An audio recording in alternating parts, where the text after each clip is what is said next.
ओम तव कथामृतं तप्तजीवनं कविभिरीडितं कल्मषापहं श्रवणमंगलं श्रीमदाततं भुवि गृह्णन्ति ये भूरिदा जनाः।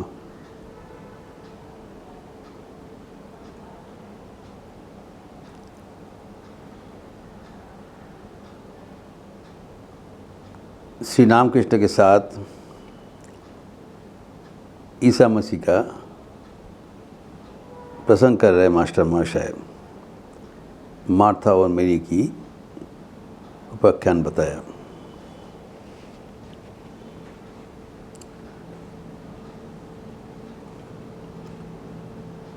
प्रसंग था श्री रामकृष्ण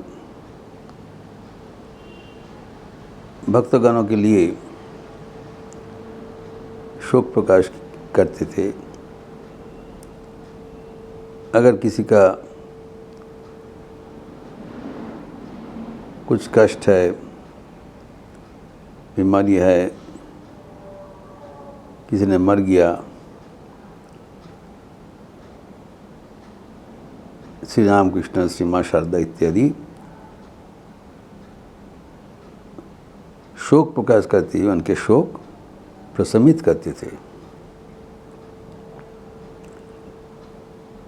मास्टर महाशय कहते हैं ईसा मसीह भी अनुरूप भक्तगणों के दुख में रोए थे। श्री राम कृष्ण जानने चाहा क्या हुआ था, तो उन्होंने कहा प्रसंग हम लोग किए। मार्था और मेरी दो बहन थे, उसके एक भाई थे लजरस। तीनों ही ईसा मसीह के बहुत ही करीब भक्त थे और यद्यपि लोग बिठानी में रहते थे, लेकिन जब ईसा मसीह उनके सपार्षद नज़दीक पे जाते थे, उनके घर में भी पधारते थे। इसका प्रसंग हम किए हैं।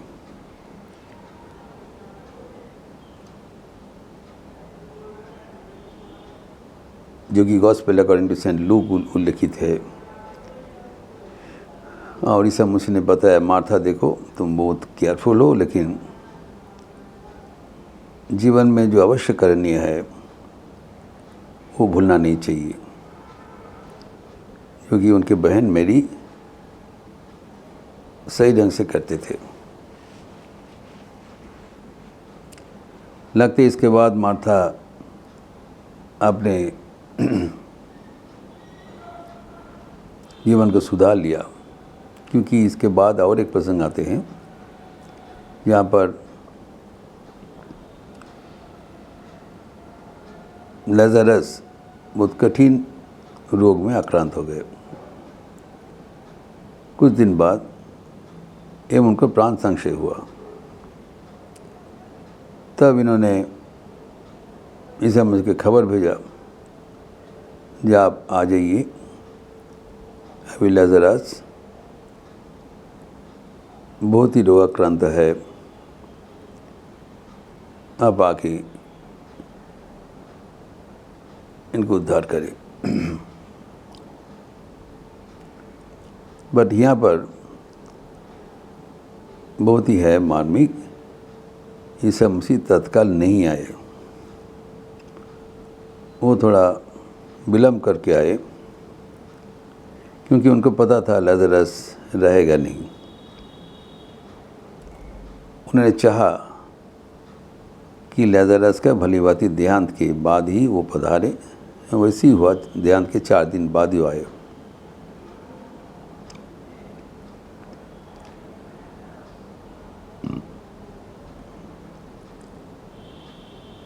जो कमेंटेटर्स है, भाष्यकार है, उन लोग कह रहे हैं ईसा मसीह जानबूझ करके लेट करके आए, कारण उन्होंने चाहा उसका देहांत के बाद ही आए, सबको ये सुविदित रहे। और वो भी वो आए थे लाज़रस को पुनः जीवित करने के लिए। वो भी सबके सामने अपना जो विभूति वो दिखाने के लिए ही आए थे। ये सब कमेंटेटर्स का वक्तव्य है। और उस समय में गर्मी का समय, जल्दी शरीर डिकम्पोज हो जाता है, इसलिए उस समय में प्रथा था मरने के बाद उसी दिन उनका जो समाधि हो जाता था, मिट्टी हो जाता था, और कवर में डाल देते। तो जीसस आके पहुंचा नहीं, तो उनको कवर में डाल दिया। और जिसमें वहाँ पर पहुँचने भी विलम्ब हुआ, क्योंकि जेरिको से बिठानी तक जाने से लंबा दूरी है, पैदल जाना पड़ा, 15 किलोमीटर दूरी है। फिर उसमें जो ऊंचाई नीचा था 1000 फीट समुद्र तल के नीचे से 2700 फीट ऊंचा तक उनको पहुंचना था, और पैदल जाना पड़ा संग पंगो लेके। तो जब नज़दीक में पहुंचा तब मार्था दूर से दूर तक चले गए, और उनको दौड़ते हुए आकर उनको चरणों पर गिर गया, और उन्होंने कहा, प्रभु आप आए हैं, लेकिन आप अगर पहले आते तो लाज़रस नहीं मरता।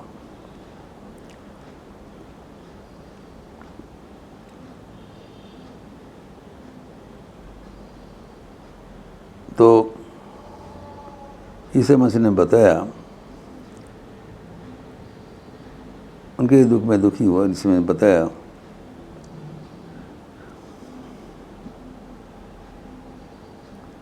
कि लाज़रस का पुनर्जागरण होगा, वो मरा नहीं, उसको रिजरेक्शन होगा। तभी जो क्रिश्चियनिटी में जो बिलीफ है, विश्वास है, इस सब का रिजरेक्शन होगा on the last day of judgment. जो जिसका समाधि हो रहा है, सब लास्ट डे ऑफ जजमेंट उनको पुनरुत्थान होगा। तो मार्था बोला, जहाँ वो तो रिजरेक्शन के बारे में जो हो तो लास्ट डे का बात है। जिसने कहा वो इसी नहीं, अभी ही उनका पुनरुत्थान होगा। तो ये कैसे संभव है? तो जिसने बताया, I am the resurrection, I am the child of God, घोषणा कर दिया। जो मृतक है उसको बचाने का शक्ति मेरे पास है, मैं भी प्रदर्शन करूँगा ओपनली। फिर तुम फिक्र न करो, चलो। जब आ रहे थे पुनः उनका द्वितीय भगिनी जो है मेरी, वो भी आके दौड़ते हुए आके एक ही बात बताया, जिसके पैर में गिरकर, प्रभु आपको थोड़ा आने में विलम्ब हो गया, लाज़रस नहीं है, अगर आप पहले आते तो शायद नहीं मरता। तीसरे मसीह ने बताया, तो उनका जो दुख देखकर, उनका रोना, बहुत रो रहे थे, उसका रोना देखकर यीशु मैंने भी रोया थी। He also wept at the grief of Mary and Martha। ये जो भक्तगणों के दुख में सहानुभूति, ये भगवान का बराबर का रीति है। जैसे श्री राम कृष्ण का था, वैसी मसीह का था। तो और दूसरा बात, ईसा मसीह उनका जो विश्वास है वो परखना चाहा। तो उन्होंने बताया हाँ ये दिस इज द लक्षणीय बात है। उन्होंने बताया बहनगण, हमें पूर्ण विश्वास है कि आप ही ईश्वर दूत हो, भगवान का वरपुत्र हो, आप ये कर सकते हो, पूर्ण विश्वास है। यही है बात, we must have full faith on the power of the incarnation of God. लेकिन ईसा मसीह ने चाहा कि इसको सर्वजन में प्रकाश हो। इन लोग का था, लेकिन सर्व के उनके प्रकाश करने के लिए इनको साथ गए लजरस का, जहाँ उनका कब्र हुआ था, और उन्हें लजरस को पुकारा। जैसे पुकारा, लजरस सीधा वो उठ के आ गया, जीवित होके आ गया।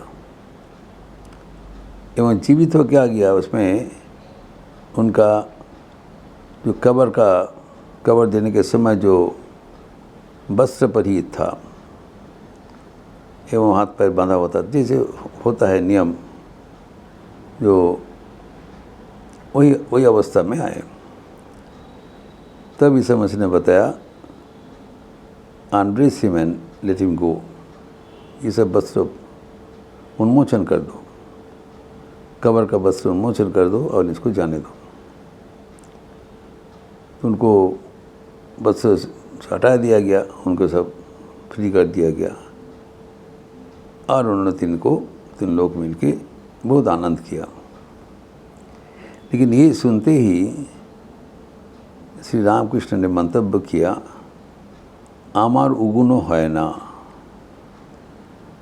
ईसा मसीह के साथ श्री रामकृष्ण का क्या सादृश्य है, ये मास्टर मिशन ने बताया कि जीवों के दुख में दोनों ही सहानुभूतिशील थे और अश्रुवर्षण किया। लेकिन ईसा मसीह अपना जो वैभव वो ओपनली प्रकाश करके अपना वैभव सबको स्वीकृत कराया। मानना ही पड़ा। एक मृत व्यक्ति को जागृत कर दिया सबके सामने, और मृत्यु के 4 दिन बाद, ये नहीं है उस समय में डाउट होगा शायद मरा था कि नहीं मरा था, 4 दिन बाद तो बॉडी डिकम्पोज कर जाएगा। सबके सामने वो जीवित हो गए। लेकिन ठाकुर कह रहे हैं हमारा गुनो है ना, because he never exhibited such miracles. Thakur तब मास्टर ने टिप्पणी किया, ठाकुर को बताया नहीं आप कर सकते हैं, हम नहीं करते हैं, जानबूझ करके आप सिद्धाय प्रकाश नहीं करते हैं। कारण अगर आप सिद्धाय प्रकाश करें तो सबके भीतर देह बुद्धि आ जाएगा। आप चाहते हमारे मन देहातिरिक्त हो जाए, सबका मन ईश्वर केंद्रित करने के लिए ही आपका प्रयास है। इसीलिए आप कभी ऐसी ने काम नहीं किया जिससे हमारा मन शरीर के प्रति चले जाए। हम ये शरीर नहीं हूँ, हम इस शरीर की अतिरिक्त आत्मा हूँ, ईश्वर के संतान हूँ। हमारा कभी मरण नहीं है, हम अमर है। अगर शरीर बोध हो जाएगा तो हम समझेंगे शरीर के मरण से हमारा भी मरण हो जाएगा। और जो भगवान का जो ऊपर विश्वास करेगा वो तो ऐसे ही अमर है, वो भगवान के साथ बराबर अभी भी है, आगे भी रहेंगे।